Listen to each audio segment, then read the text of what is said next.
Workers at Japan's crippled Fukushima nuclear power plant are scrambling to carry out checks on hundreds of tanks storing highly radioactive water, after one of them leaked about 300,000 liters of contaminated water, authorities say. The crews of workers were checking tanks on Thursday, after 300 tons of toxic liquid escaped from one of the tanks that hold water used to cool the broken reactors. The Tokyo Electric Power Company, TEPCO, which operates the plant, warned that some of the contaminated water may have flowed into the ocean. "We are hurriedly checking if some 300 tanks of the same type holding contaminated water have the same leak problem," Tsuyoshi Numajiri, a TEPCO spokesman, said on Wednesday. "We have finished pumping out water from the troubled tank, while we have continued removing the soil soaked by the water," he said. "We cannot rule out the possibility that part of the contaminated water flowed into the sea," said. Threat level elevated. On Wednesday,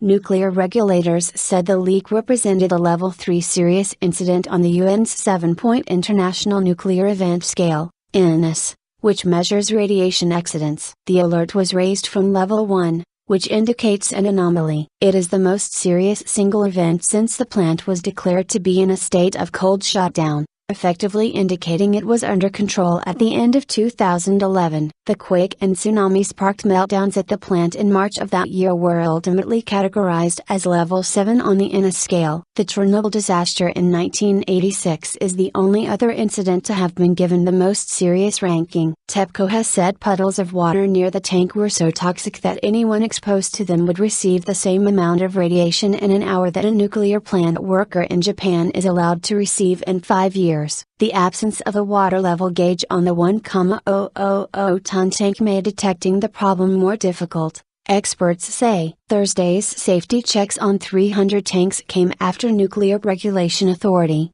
NRA, Chairman Shunichi Tanaka on Wednesday voiced concern that there could be similar leaks from other containers. "We must carefully deal with the problem on the assumption that if one tank springs a leak the same thing can happen at other tanks," he said. There are about 1,000 tanks of varying sizes installed at the site. Experts say levels of radiation in the ocean in several spots along the Fukushima coast have been recovering in recent days. "It is too early to estimate the impact of the latest leak," said Masashi Kusakabe, researcher at Marine Ecology Research Institute. "All we can do is to continue monitoring levels of marine radiation very carefully," Kusakabe said. Jodo Kanda, an oceanographer and professor at Tokyo University of Marine Science and Technology, said, "It is inevitable that some water has reached the sea. So far its impact on the marine environment is limited, but it will be a different story if more leaks happen." While no one is officially recorded as having died as a direct result of the radiation released by the meltdowns,